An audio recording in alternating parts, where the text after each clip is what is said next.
The gospel today is from John, the 13th chapter, beginning at the 31st verse. And it's on the back of the song sheet this morning. This is from the Message translation. When he had left, Jesus said, "Now the Son of Man is seen for who he is, and God seen for who is in him. The moment God is seen in him, God's glory will be on display. In glorifying him, he himself is glorified. Glory all around. Children, I am with you for only a short time longer. You are going to look high and low for me, but just as I told the Jews, I am telling you, where I go, you are not able to come. Let me give you a new command.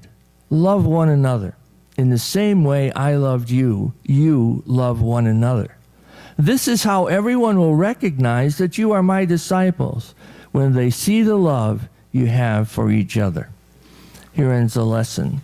We join together now in singing the song, "They'll Know We Are Christians by Our Love." You may remain seated. This is an illustration that you think might come from the Discovery Channel or from Animal Planet or something like that.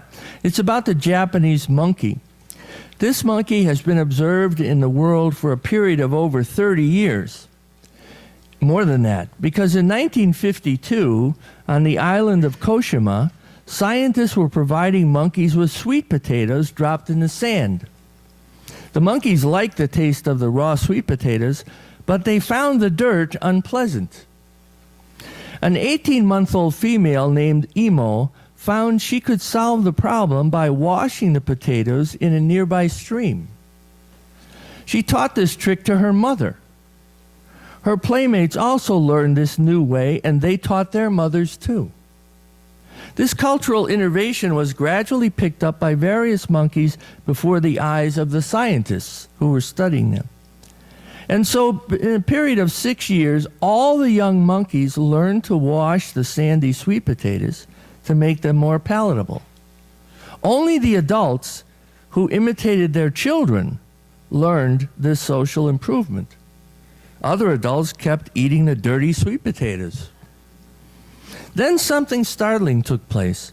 In the autumn of 1958, a certain number of Koshima monkeys were washing sweet potatoes. The exact number is not known, but let us suppose that when the sun rose one morning, there were 99 monkeys on Koshima Island who had learned to wash their sweet potatoes. Let's further propose that later that morning, the 100th monkey learned to wash potatoes. And then it happened. By that evening, almost everyone in the tribe was washing sweet potatoes before eating them. The added energy of this 100th monkey somehow created an ideological breakthrough. The added energy of number 100 brought the breakthrough. And these animals that were studied learned an entirely new way of acting. I think about this story when I think about what Jesus was trying to do. Jesus was trying to have us add energy to this world, to add our energy on top of everything else that was happening. And to show by our energy that we believe there were other ways of life available to us. Other ways to act, other ways to live with the people around us, other ways to govern ourselves, other ways to look at the world with God's eyes. Jesus counted on us giving more energy for God, more caring energy, more energy for peace and justice.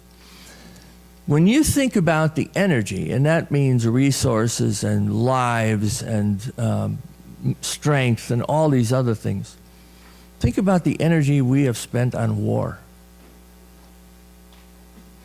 I asked someone the other day, maybe it was in Bible class, I don't remember, but how many wars have we been in?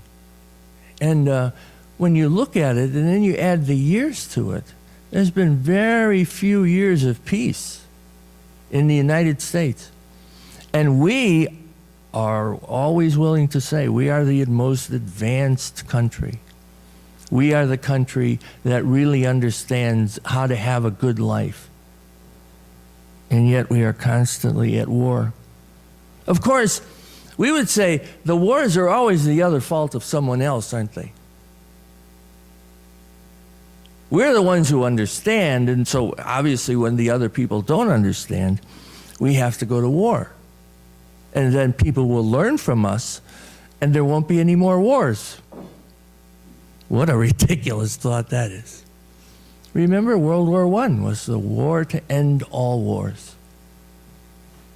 And I don't know how many hundreds of thousands of our American military people and millions of people in the world have died in other wars since war ended at the end of World War I.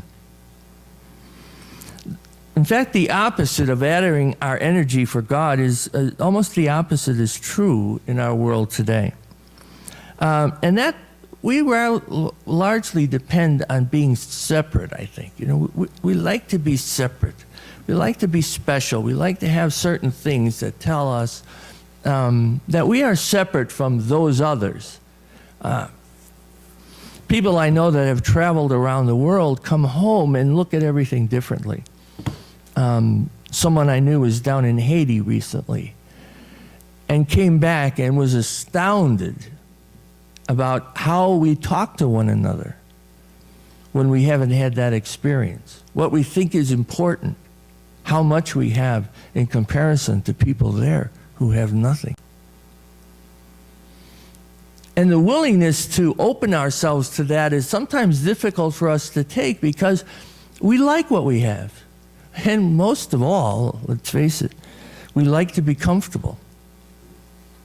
And we like our comfort a certain way. Being separate and seeking only what is our own is pretty important to us. I love that saying, charity begins at home. That's only half true, see, because usually if you really believe that charity begins at home, you also believe that's where it ends. We got to take care of our family and our people, and then after that, you know, who knows? We screen out many of the voices around us. Oh, don't listen to him. Who cares what he thinks? Don't listen to her. She's been off the track for a long time. Well, they just have a different idea about life. Remember for those of you who are old enough, remember what we used to be told about the Russians. Oh, those Russians were awful people. They got up in the morning and the first thing they thought about was how to get rid of Americans. That was what they really thought about. How could we kill off those Americans? What could we do to get rid of those Americans? The average Russian was thinking about it all the time, we were told.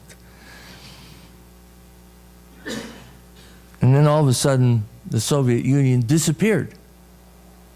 And we didn't know what to think of that. A lot of what we do, quite frankly, if you want to pick a symbol, is we eat dirty sweet potatoes. We don't learn any new way of doing things, so we go on with the old ways. And I'm pretty sure that after the wars are over in Afghanistan and in Iraq, we'll find another war.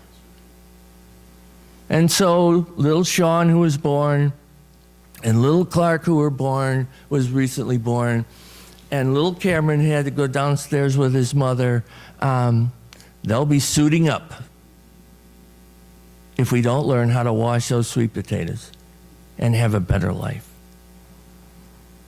I think about the illustrations of people who are so self-focused and so out of touch with anything that we might call godly. These investigations into the securities stuff that's been going on, and the Goldman Sachs people are getting investigated. Now, of course, a lot of people are going to say, well, look at who's investigating them. Our Congress people. These are not the cleanest bunch of girls and boys in the flock, you know. Well, that may be true, but, you know, if something's wrong, it's wrong no matter who makes the questions. You were selling these doomed securities. What do you think of that? And there's two things that always come up, which I think are really amazing. The people will say, well, at the time, at the time, it seemed a good thing to do.